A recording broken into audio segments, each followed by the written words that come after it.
Alright, so hey guys, good day po sa ating lahat. Ayan, so magandang araw po, magandang umaga, magandang tanghali, magandang gabi sa ating lahat. It's been a while, no? Merry Christmas po sa ating lahat. Malapit nang matapos ang ating 2020, no? The longest year na experience natin. Daming nangyari. And dito sa ating quarter, no, sa ating semester, natapos na tayo sa ating first quarter period. Wow, praise God!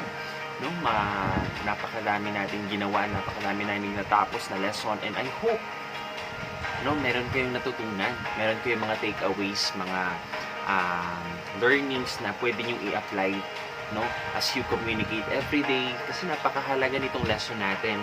It's not just about learning the basics. No, it's not just about simply learning the lesson or the subject oral communication in context. It's more on how will you apply it, no? When you are exposed to different scenarios where you are required to communicate with other people, diyan natin makikita ang integration ng mga natutunan nyo sa ating subject. Okay? So, yun, welcome po. I am Sir Fercie. Okay, and this is Study Chunks with Sir Fercie. We are now in our installment 4, sub-quarter C period. Okay, so before anything else, no, I would just like to invite everyone to join me in this prayer. Pray tayo. Okay, let us pray.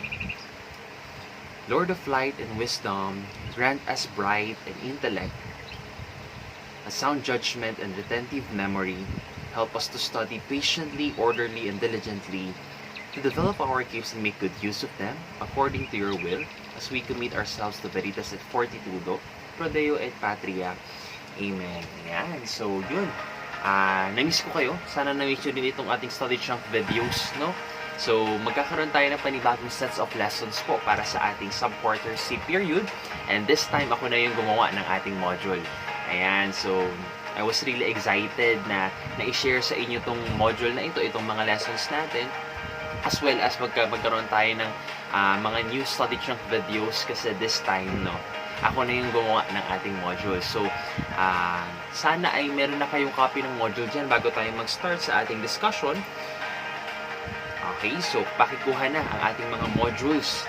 Alright, so mag-start na po tayo sa ating lesson for sub-quarter C period. Okay, this is the start of our second quarter period. Alright, so lesson number 1, reset tayo. Lesson number 1 tayo for sub-quarter C. We have here the different types of communicative strategy. So, sana hindi masyadong overpower ng sound. Medyo hinaan ko na lang. Ayan. So, start na tayo. Let's talk about the different types of communicative strategy. So, in this lesson, we are going to learn the different principles and conventions of effective communication by employing different different communication strategies or communicative strategies in different situations. This lesson is equivalent to 1 regular class week. So, medyo mabilis lang ito. Okay? Even though 1 regular class week siya, mabilis na yon, no? Mabilis na yung setup ng LPU since tayo ay limited. Yung meetings dapat supposed to be kapag 3 hours per week ang expected na ma-allot natin for lessons, no, yung mga ganitong videos and also your virtual classes. Maximum na nun is 1 minute and 25, tama ba? 1 minute and 20 or 30. Yan, 30 minutes. 1 hour, sorry, 1 hour, lutang, no? 1 hour and 30 minutes yung klase. So, 45 minutes each yun. Tama ba? 1:45 tapos 20, magiging okay. 1 hour and 30 minutes po. Ayun, so medyo mabilis lang yun, no? Good for 1 lesson yung 1 week. So, itong discussion natin, this will consume 1 week regular class meeting, parang ganun. Okay, so for the learning objectives, at the end of the lesson, the learner must be able to, number 1, distinguish various types of communicative strategies, use acceptable, polite, and meaningful communicative strategies, engage in a communicative situation, explain the effects of a shift in communicative strategy, demonstrate effective use of communicative strategy or communicative strategy in a variety of speech situations, practice learning and thinking skills, life skills and ICT literacy, and reflect on your learning on the types of communicative strategy. For our key terms, so meron tayong 2, 4, 6, 7 strategies such as denomination, restriction, turn-taking, topic control, topic shifting, repair, and termination. So, yun po. Let's start, no? Sana excited kayo kasi maganda tong pag-uusapan natin. Actually, I'm familiar with this lesson kasi nung college ako, meron kaming undergraduate thesis, no? Yung mga research paper na gagawin nyo din yan soon.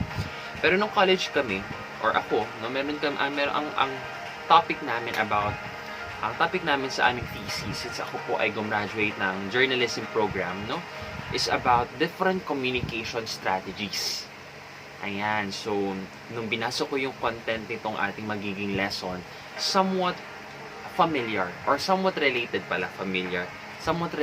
itong discussion natin doon sa essence, no, yung pareho ng objective Pareho ng objective itong communicative strategy, pati yung communication strategies. The only difference is yung mga variables na involved, no? Yung mga mga communication strategies sa thesis, iba siya dito sa communicative strategy. Pero yung intention niya, yung objective or yung goal kung bakit natin ginagamit itong different communicative strategies na ito is the same with the communication strategy na aralan namin sa aming research. Okay? So, now listen to me. People communicate every day, sabi dito, to establish and maintain relationship. Okay? So, know and understand themselves and find meaning in the daily grind. Communication is very important. Wala na tayong question dyan. Okay? Ever since na the day one ng pag-uusap natin or ng pag-aaral natin ng subject, nalaman natin na hindi tayo makakasurvive nang hindi tayo nakikipag-communicate even to ourselves. Okay? Communication is very vital. Kahit na sabihin mo na ikaw ay introvert tulad ko, no? Kahit pa sabihin na ikaw hindi mahilig makipag-usap, makipag-socialize, napakahirap pag hindi ka nakipag-communicate. Maraming means of communication, no? Hindi lang ito face-to-face, no? Hindi lang ito about physical interaction with other people. Kung mahina ka dyan, then marami pong ibang way, no? Para ikaw ay makapag-communicate.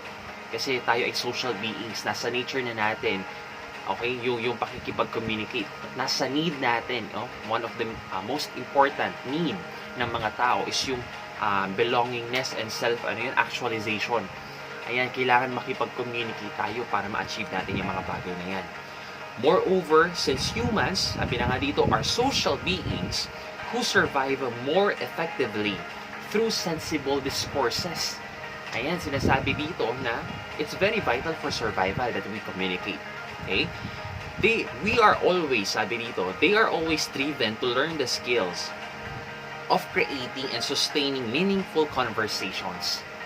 Ayan, sino dito yung nagfe-fail, no, sa pakikipag-communicate? Hindi marunong magpatagal ng conversation. Yan, hindi marunong mag-encourage ng kausap niya para magkwento pa, di ba? Gusto mo magkaroon ng skill na nagbibigay sa iyo ng alam mo yon, yung skill na yon na patagalin, no? Gawing excited palalo yung kausap mo na kausapin ka, no? Kasi napakaraming ganun tao na nakaka-bless na merong ganun tao. Kasi ako noon, hindi din ako marunong alam mo yun, yung, ano ba yung term doon? Parang magpatagal nung conversation. Parang hindi ako marunong makibagay, no? Parang lagi kong dinadown yung conversation, something like that, with the way I respond. Parang laging ang dull ko kausap, ganyan. Wala lagi akong interest, no? Maganda yung tipo ng tao na na marunong siyang makibagay doon sa kausap niya. Tapos andun yung interest, makikita mo na interesado, no? Na siya, andun yung vibe na gusto mo siyang kausap, parang ganon. No? We all need that. We all wanted that, no? Gusto natin na maging tayo, na maging alam mo yon, yung confident ba ng ibang tao. Okay, yung tayo yung hinahanap-hanap nila, nakausap, 'di ba? Yung masarap tayo kausap, yun na lang na siguro yung term ko, masarap kausap, gusto natin yun. Okay? Kaya nga meron tayong mga ganitong bagay, communicative strategies. Pagka-aralan natin yan dito. Okay? So, successful communication requires understanding of the relationship between words and sentences and the speech acts they represent. However, a conversation may be complex at times. That is why some people get lost along the way and misunderstand each other. Okay, may mga ganong tendencies tayo. It is only when we willingly cooperate and speak in socially approved ways. Okay, hindi pwede kasi na kung paano lang natin gustong mag-respond, no? Yun na lang yung gagawin natin. No. Okay, we need other people to survive. Okay, so we need to adjust. Ano ba yung socially approved ways of communication, no? Sa isang setup, sa isang situation, sa isang group of people, sa isang event, ano ba yung applicable na gamitin ka strategy, no? Ano yung applicable na nagagamiting approach, okay, para makapag-adjust ka sa kanila, no? Makapag-fit in ka, matanggap ka nila. Okay? So, approved ways, no, that we can make a conversation meaningful. Kahit pa naman sabihin natin na tayo ay introverted, no, hindi tayo mahilig. Yung aso ko, ginagalaw yung ating stand. Okay, mahilig makipag-communicate, no? Madali tayong mapagod pag maraming tao. But still, gusto nating magkaroon ng friend. Diba? Gusto nating magkaroon ng kaibigan. Meron tayo kahit isa or dalawang friends, no, na ayaw nating mawala sa buhay natin. Okay? Kaya kailangan nating mag-employ nitong communicative strategies na ito para ma-maintain natin yung relationship natin sa kanila. And what more, di ba? Kapag nagkaroon na kayo ng trabaho, di ba? Meron dyang job interview, no? Tapos sa job interview pa lang, meron na dapat kayo mga communicative strategy na ginagamit para magustuhan nila kayo ng employer, no? Para matanggap kayo sa trabaho. Kasi ang goal nyo dito, matanggap kayo. Diba? Ma-establish nyo yung ganung magandang impression sa kanila. So, hindi lang pwedeng kung ano lang yung gusto mong way para makipag-usap. No, you need to adjust. Okay? You need to think of ways para paano ka matatanggap ng society. Okay? So, kapag nag-start na naman kayo mag-work, diba? Meron kayo ma-encounter na different workmates. Iba't iba yan. Oo, based on my experience, talagang yan ang isa sa mga challenging na part. Paano ka naman makikipag-communicate sa mga workmates mo? Okay? So, ngayon pa lang sa mga classmates mo, di ba? You are on your first year here in senior high school. So, medyo challenging. Pero ngayon, since tayo ay online, medyo okay na, no? Medyo madali yung pag-a-adjust. Pero what if kung yan ay first day of class, physical, face-to-face? Di ba? Hindi kayo basta-basta ganung magiging, ano yung term doon? Yung magiging connected agad sa isa't isa, no? Hindi agad kayo makukuha yung loob ng isa't isa. Adjust tayo, 'di ba? So those are communicative strategies. Hindi man kayo aware, pero meron kayong ini-employ na communicative strategies. Okay, so yun. Magkakaroon tayo ng malinaw na pag-aaral ngayon. Naka 13 minutes na pala ako. Okay, so let's start. Okay, let's start. Magsimula na tayo sa ating discussion about the different types of communicative strategies. So, since engaging in conversation is also bound by implicit rules. Okay? Implicit rules, no? Kahit naman hindi siya written, to unlike constitution natin, nandiyan nakalagay lahat ng mga kailangan nating gawin, kailangan nating sundin. In communication kasi, no, in our society, itong mga implicit rules na to, pakiramdaman na lang. Kahit hindi obvious to, kahit hindi na kailangan sabihin, dapat alam mo yung gagawin mo. Okay? So dito, si Cohen, in year 1919, states that strategies must be used to start and maintain a conversation. Okay? So, knowing and applying grammar appropriately is one of the most basic strategies to maintain a conversation. Okay? So, the following are some strategies that people use when communicating. So, ready na ba kayo? We're going to discuss 7 types of communicative strategies, no? Ito si Cohen. Okay, na pag-aralan ni Cohen at i-share ko sa inyo. Number 1, okay, proceed na tayo. Nomination. Sabihin mo nomination. Our first type of communicative strategy is nomination. Okay? So, a speaker, sabi dito, carries out a nomination to collaboratively and productively establish a topic. Okay, it's about establishing a topic. while being with other people. Okay, collaborate to, collaboratively. Basically, when you employ this strategy, okay, you try to open a topic with people you are talking to. Okay?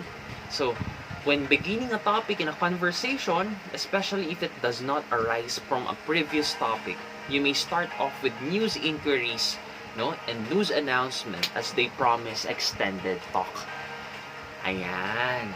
So, nomination, meron pa ba? Most importantly, keep the conversational environment open for opinions until the prior topic shuts down easily and initiates a smooth end.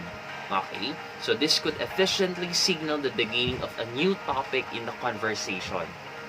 Based on my experience, isa to sa mga kahinaan ko. Yes.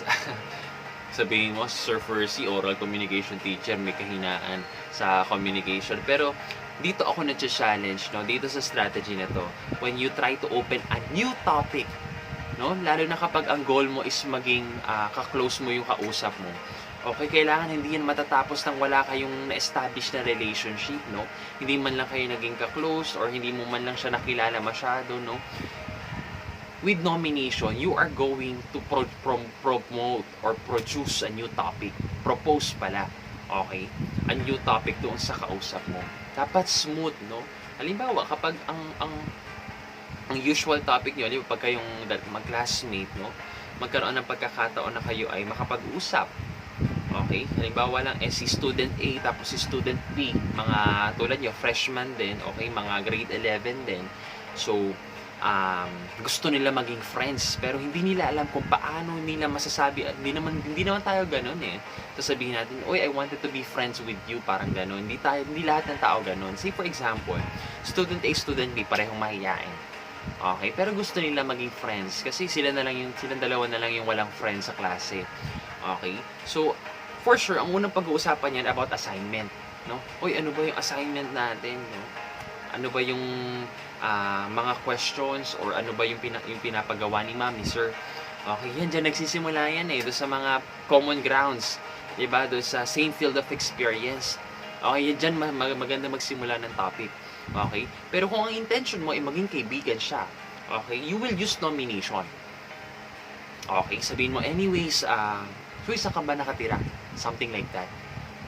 Okay, so, tapos pwede naman kung alam mo na same kayo ng interest, halimbawa sa anime, sabihin mo, uy, mayroong bagong release na installment ang ganitong anime, panibagong season, di ba? Napanood mo na ba yung latest season ng Naruto, ng One Piece, di ba? Sorry, yun lang. Halatang hindi ako nanonood kasi yung mga sikat lang yung alam ko. Pero that's domination. Okay, you are trying to open a new topic para ma-maintain mo yung conversation. Okay, this is the challenging part for me. Lalo na ako kasi ay isang leader sa church, no? Marami akong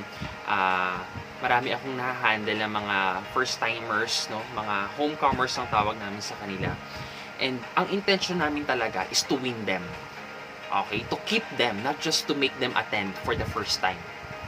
Our goal is for them to encounter the Lord through a process, something like that. And ako bilang leader, accountable na ako sa kanila. Okay, accountable ako sa Lord na kailangan ko tong mawin para sa iyo, something like that. So it's very difficult for me, no? Kapag nandun ka na sa point na kinakausap mo siya. Okay? Tapos na kami doon sa realization na part kasi may mga topics yun eh. Pinag-uusapan na ba? How to handle stress in online class or in the new normal setup, parang ganyan. So meron yung mga questions for realization. So kapag tapos na kami doon sa mga question, laging nagsta-struggle ako, paano pa ba yung pwede kong itanong, no? Ano pa ba yung pwede kong maging topic? Kasi gusto kong makuha yung loob niya. Okay, hindi pwede na wala akong ma-establish doon sa usapan namin. Wala kaming magiging usapan. Okay? Kasi ang goal ko doon, supposedly, mapayas siya doon sa encounter. Yan, sa life retreat, kumbaga. Yun yung tawag namin doon. So, ayun. So, kailangan kong i-lengthen, kailangan kong i-maintain yung conversation na yun hanggang sa mapunta ako sa pinaka-intention ko. Okay, it's very difficult to open new topic. No? Yung habang nagsasalita pa lang siya, iniisip ko na ano pa ba yung pwede kong itanong. Ano pa ba yung pwede kong i-open na topic. So, that is nomination. Okay? Mag-open ka ng panibagong topic na different dun sa previous yung pinag-usapan.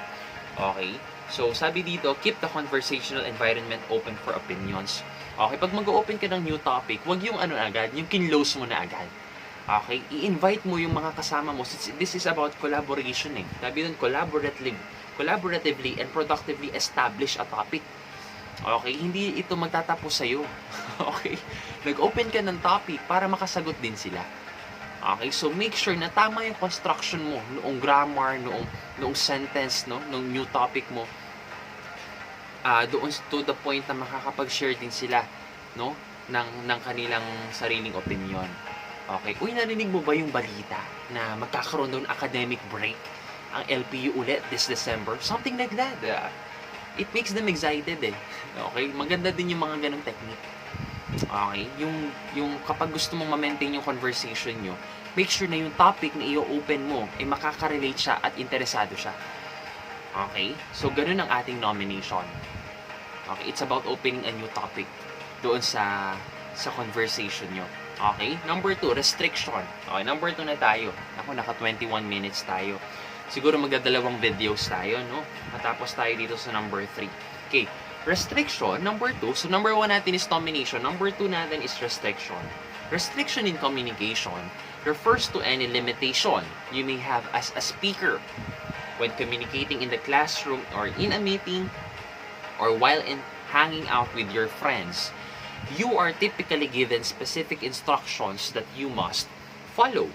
These instructions confine you as a speaker and limit what you can say. For example, in your class, you might be asked by your teacher to brainstorm on peer pressure or deliver a speech on digital natives. In these cases, you cannot decide to talk about something else. Okay? On the other hand, conversing with your friends during ordinary days can be far more casual than these examples. Just the same, remember to always to be on point and avoid sideswiping from the topic during the conversation to avoid communication breakdown. Ayan. With restriction po, kumbaga kung i-apply natin ito sa ibang sa ibang mga pinag-aralan natin, we can say na this is a formal type of communicative strategy. Ayan. Usually kasi ito ay applicable dun sa mga formal events. Okay, yung mga restriction na halimbawa, kapag ikaw ay na-invite bilang speaker nga, no? Kailangan yung speech mo ay talagang focus lang doon sa topic na binigay sa iyo ng mga organizers. Ganun kasi kapag may mga seminars and lectures, no, binibigyan ka ng topic and dapat yung pinirepare mong speech ay para lamang doon sa topic na yon. So that is restriction. What else? When it comes to time management, no, doon sa sinasabi mo or doon sa speech mo, okay, magkakaroon ng restriction kapag binigyan ka ng time limit, di ba? Usually kapag sa mga lectures may tinataas yan na yung mga speakers na mga organizers natin, meron silang board, no? Yung ganung technique namin eh. During 4th year college, nakapag-organize na rin kami ng seminar. Ayan, invite namin yung mga reporters, mga journalists dito sa Philippines, mga sikat na personalities sa media field. And kapag meron sila mga speech, kasi meron kaming program na fina-follow. Kapag nag-overtime yan, meron kaming tinataas na overtime na po. Or kapag 10 minutes na lang, 10 minutes na lang po. So itong speaker natin, okay, mag-a-adjust yan. Depende dun sa time na binigay sa kanya or sa remaining time na meron na lang siya. Lalo na kapag hindi pa tapos yung kanyang presentation, mag-a-adjust yan. Magja-jump na yan sa next point niya para lamang matapos yung kanyang speech. Okay? What else? Kapag mga formal setup, okay, you are restricted to speak of informally. Okay? You are restricted to use words that are informal or hindi applicable doon sa situation na yun. No? Kapag mga thesis defense, yan, may experience niyan. Okay, you are restricted to speak in Tagalog kasi you are encouraged or you are required to speak in English, something like that. No, depende sa inyong magiging panel or sa inyong magiging thesis advisor. Okay, o kung magkakaroon man tayo ng guidelines for thesis defense na bawal kayo mag-Tagalog, kailangan English lang, kailangan masanay kayo sa English, then you are restricted to speak in Filipino or in Tagalog.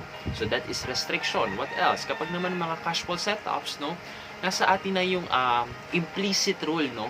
Kahit hindi siya directly sinabi. Bilang friends, no, magkakaibigan, alam niyo na kung paano kayo makipag-usap sa isa't isa. Okay, kaya nare-restrict kang maging tunog formal, no? Nare-restrict kang maging tunog magalang kasi hindi sila sanay doon. Okay, kailangan mag-adjust pa din tayo doon sa setup natin. Kapag nasa church tayo, we're restricted to make noises, no? We are only allowed to follow after yung mga voices doon sa harap. Okay, magpa-follow lang tayo doon. Bawal tayong mag-ingay. Kasi pag nag-ingay tayo, pag titinginan tayo ng mga tao, unless tayo ay baby na laging narinig natin umiiyak sa mga church, di ba? Alright, so ganun ang restriction. From the word restriction, these are communicative strategy na ini-inhibit ka, no? Or pinipigilan ka na gawin yung isang bagay kasi may mga rules na pina-follow. Okay, actually this is a way also na para maka-escape ka. Kaya nga pa rin sinabi natin siyang strategy eh. Di ba pag nag-employ tayo ng strategy, parang gusto nating maka-achieve ng something. Okay? Ito namang restriction, hindi lang naman ito negative eh. Okay? May mga pagkakataon na kapag gusto mo nang i-end yung conversation, okay, pwede mong gamitin ito. Sorry, hindi ako allowed na magsabi about yan. Siguro, next time na lang. Diba? Next time na lang natin pag-usapan yan kasi nagmamadali ako. Something like that. No? Or hindi siya applicable dito sa classroom. Next time na lang pag wala na si sir. Pag wala na tayong kasama. Okay? So, mga ganung bagay. Okay, sa online ba, meron din tayong mga restriction no, na pwede nating i-apply. Okay, kapag tayo ay may klase, may online class, no, nakikipag-chat sa'yo yung friend mo na taga-ibang school, okay, or basta friend mo, ganyan, or meron kang inuutosan ka ng nanay mo na chinat ka, bumili ka ng ganito, sabihin mo, mami, class po ako. Okay, restricted ka na makipag-usap pa further, no, or mag-respond doon sa request niya or sa inuutos niya. Okay? So, that is restriction. Okay po. So, sana malino tayo doon. And number 3. Okay. Number 1 natin, meron tayong nomination. Number 2, meron tayong turn taking. Ayan. So, sabi pa dito nga para sa restriction, remember to keep your words relevant and reasonably short enough to express your views or feelings. Try to be polite. So, that is important. Being polite. Okay. Even if you are trying to take the floor from another speaker. Do not hog the conversation and talk incessantly without letting the other party air out their own. Ay, sorry. So, that is turn taking pala. Ayan, medyo lutang talaga tayo. Okay, number 3 tayo. Sorry. Turn taking. Sometimes people are given unequal opportunities to talk about others or to talk because others take much time during the conversation. Okay? Turn taking pertains to the process by which people decide who takes the conversational floor. Okay, there is a code of behavior. Ayan, there is a code of behavior behind establishing and sustaining a productive conversation. But the primary idea of turn-taking is to give all communicators a chance to speak. Okay? Remember to keep your words relevant and reasonably short enough to express your views or feelings. Okay, turn-taking. Very easy from the word turn-taking. Okay? Ito yung bibigyan mo ng opportunity or since marami kayo sa conversational floor, yun yung term na ginamit natin dito. Okay? It's about giving opportunities, no? To other people to speak. Okay, ganun lang ka-basic yon. May mga pagkakataon po kasi na nasa isang casual setup. Ito naman ay mas applicable do sa isang setup na marami kayong pwedeng magsalita. Okay, hindi kayo restricted na manahimik lang, no? So, turn taking po, hindi lagi dapat isa lang yung nagsasalita. Dapat magsasalita din yung mga kausap mo. Hahayaan mo sila mag-voice out ng sarili nilang opinion about the subject matter or the topic na pinag-uusapan nyo. Or even in formal setup actually. Halimbawa kapag yun yan, thesis defense na lang, di ba? So, may mga pagkakataon na ang thesis defense ay hindi lang individual. Okay, yung gumagawa ng thesis. Meron dito mga 5 members sa isang group. Okay, 3 members sa isang group. So, meron dapat ditong turn-taking na hindi isang member lang yung magde-defend ng paper nila. Okay, so, yun yung turn-taking natin. Meron tayong mga, sabi dito, may mga gestures or may mga code of behavior na magsisignal doon sa next speaker na magbibigay sa kanya ng cue na it's his time, no, to speak. Okay, to take on the conversational floor, siya naman yung magsalita. Okay, halimbawa, kapag defense, ayan. Kapag defense, ang nagiging sistema, no, kapag groupings to, okay, kapag magde-defense na, merong mga naka-assign na parts. So, ikaw dito sa chapter 1, ako dito sa chapter 2. Okay, ikaw naman sa chapter 3. Halimbawa, 3 kayo, no? So, kapag defense tayo, halimbawa, magkakaroon lang ng cue, yung next speaker, no? Ikaw, halimbawa, ako yung sa chapter 1. Kapag tapos na akong magsalita, na-discuss ko na lahat. Ang pinakalas ng, halimbawa, ng chapter 1 is definition of terms, no? Tapos, ang last word ko dun ay about communicative strategies, no? So, after ko mabasa or ma-discuss yung communicative strategy, halimbawa sa defense ko, ready na dapat sa speaker number 2 kasi kapag natapos ko yun na yung magiging cue niya para magsalita siya. Okay? Informal event, meron ditong specific na rule or code of behavior na ginagamit. Kumbaga mga palatandaan, mga cues kung kailan siya papasok. But with casual setup kasi, parang implicit siya, pakiramdaman eh. No? Pakiramdaman, kapag sa feeling mo, napakadami mo nang sinasabi, hindi na siya nakapagsalita. Okay? Depende na sa'yo. Dapat bigyan mo ng pagkakataon yung kausap mo na makapagsalita siya. Okay? So, ganun po ang turn taking. As much as possible also, sabi dito, keep your words relevant and reasonably short enough. Huwag mong habaan. No, lalo na kapag may limit yung usapan nyo, no, nagmamadali kayo pareho. Hindi na siya nakapagsalita, puro ikaw na lang yung nag-share. Huwag mong habaan. Okay? Straight to the point. Try to be polite even if you are trying to take the floor from another speaker. Okay? Pwedeng i-connect mo yung sinabi mo, yung sasabihin mo. Halimbawa, ikaw ay biglang papasok, no? Bigla mo siyang gustong putulin doon sa sinasabi niya. Then, try to be polite as much as possible. Okay? Gusto man kitang putulin, pero I need to voice out my opinion, no? I'm sorry to barge in, but I think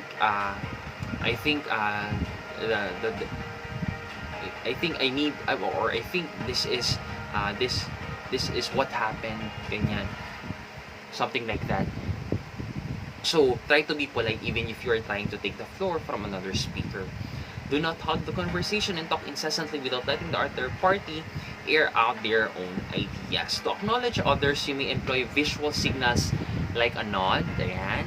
So, pwede mo siyang i-invite na magsalita kapag pwede kang itanguan mo siya, no? Ako lagi akong ganun eh.